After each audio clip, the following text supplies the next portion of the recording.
The global energy industry has just reached a point that until recently was considered almost impossible. China has overtaken Europe. This is not a forecast, not a scenario, not an expert hypothesis. It is a documented fact of 2025. For the first time in the history of gas supplies, the People's Republic of China has become the largest buyer of pipeline gas. Europe's retreat is not temporary, not for a year or two, but systemic. What does this mean? It means that the planet's energy map is being rewritten right now, and not gradually, but abruptly, harshly, and finally. Gazprom itself confirms this openly. For the first time, supply volumes to the east have exceeded those to the west. These are not just numbers, they represent a shift in the balance of power. This marks the end of an era when Europe set the terms of the game. Note that the Power of Siberia pipeline was the instrument of this reversal. In 2025, it reached peak capacity. 38.8 billion cubic meters of natural gas went to China. This is a quarter more than the previous year, almost 25%. The growth is colossal, and the growth is stable. Growth that shows this is no longer an experiment, but a fully fledged strategy. And what about Europe? Europe has shrunk. After transit through Ukraine stopped, after many routes disappeared, the European Union was effectively left with just one pipeline, one European line of Turkish Stream, and in 2025, only 17.8 billion cubic meters passed through it. Almost half as much as a year ago, twice as much. A year ago, it was 32 billion, now it's less than 18. The gap is huge, a fundamental one. But why did this happen now? Why in 2025? It's not a single decision, it's a chain reaction. First, Europe began cutting purchases, then it reoriented its purchases to liquefied natural gas, then the Ukrainian route was closed. Each step reduced volumes, each step weakened dependence. And here's the result. The eastern route became the main one not because it was chosen, but because the western route itself was cancelled out. And here's where the main thing begins. The growth of supplies to China is secured by a long-term contract, a contract with the China National Petroleum Corporation. The agreements are strict, with commitments fixed for a decade to come. And this is the key point. In a situation where the European market is shrinking under political pressure and sanctions, long-term contracts provide stability. They allow for export growth without hesitation. Moreover, according to some estimates, actual deliveries even exceeded contractual volumes by approximately 800 million cubic meters. Exceeded. This suggests that demand from China is real, stable, and growing. And Europe is no longer the deciding factor. The European market hasn't disappeared completely, but it has shrunk to a level where it's no longer the decisive factor. 17 to 18 billion cubic meters is no longer the key figure. This is a residual volume, a temporary maximum against the backdrop of overall contraction. What's next? The European Union is declaring a complete refusal to consume Russian gas by 2027.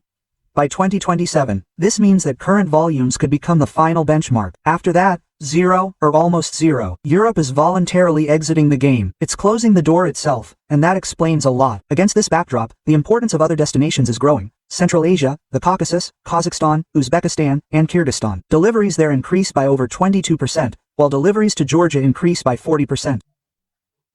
These volumes are incomparable with those in China, of course, but they are important as an element of diversification, as proof that gas is in demand even as Europe retreats. And now comes the most important thing. There is increasing talk about the Power of Siberia too, a new gas pipeline, a new route that could add up to another 50 billion cubic meters of supplies to China. That's a colossal volume.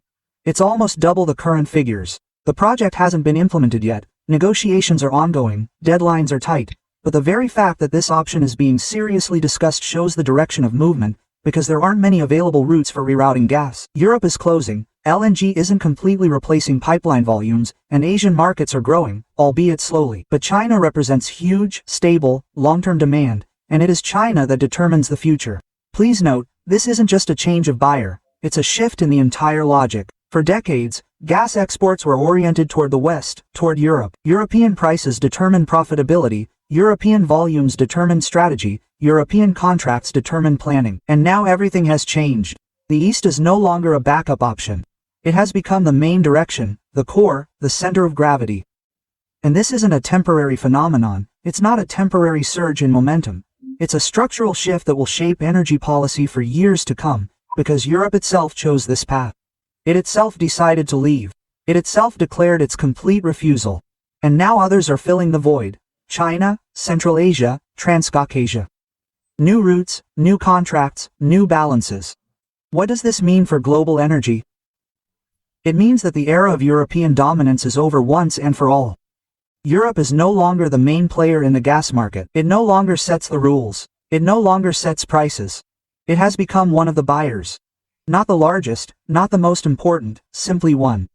China, on the other hand, has become a key partner, the one determining volumes, setting the pace, and establishing long-term agreements. Chinese demand is stable, Chinese contracts are reliable, and the Chinese economy is growing. This makes the Eastern route not just an alternative, but the foundation of the entire export strategy. But what happens next is even more important, because it's not just about current volumes, it's about the future, about what the energy map will look like in 5, 10, or 15 years. And here the situation looks like this. Europe is moving out, China is moving in. New routes are being built, old ones are being closed, the balance is shifting, and it's shifting eastward. This, incidentally, also explains why Siberia's power has reached peak capacity right now. Because there is demand, because the infrastructure is ready, because the contracts have been signed, and because there is no longer an alternative to the European market. Europe has closed off, and the gas needs to be delivered somewhere, and China has proven ready to accept these volumes. Moreover, it is ready to accept even more. If the Siberia 2 pipeline is built, volumes could increase by another 50 billion. That's almost as much as currently flows via all routes to Europe combined. And here the question arises. What if Europe actually follows through on its threat? If it abandons the pipeline completely by 2027, then the current 17 to 18 billion will disappear. Gone forever. And then what? Where will this gas go? Either to China, if the Siberia 2 pipeline is operational, or to Central Asia, if capacity is increased, or it will remain in the earth if there are no other routes. But in any case, Europe will no longer determine the fate of these volumes, because it has withdrawn from the game itself. Voluntarily, consciously, irreversibly. And this says a lot about how much the world has changed in the last few years. Until recently, Europe was the center of the energy universe. Everything revolved around it. All routes led to it, all contracts were signed with it. And now it is on the periphery. It is an observer, it is the one who left of its own accord. China, on the other hand, found itself at the center. And this is no accident. It's the result of long-term planning, the result of strategic decisions, the result of China understanding that energy security is the foundation of economic growth, and it invested in infrastructure. It signed contracts, it built gas pipelines. And here's the result. In 2025, China became the world's largest buyer of pipeline gas, overtaking Europe for more than a year. What does this mean for everyone else? It means that global energy will never be the same. The center of gravity has shifted, the balance has changed, the rules of the game have been rewritten. And now those who want to sell gas will focus not on Europe, but on Asia, not on the West, but on the East, because that's where the demand is, that's where the growth is, that's where the future lies. And finally, the situation of 2025 isn't just statistics, it's not just numbers in reports. It's a profound change in the entire logic of gas exports. This is the moment when the old system has collapsed, and the new one is still only just taking shape. And it's not yet clear what that final system will be. But one thing is certain, Europe is no longer in charge. China is. Yes, and that can't be changed.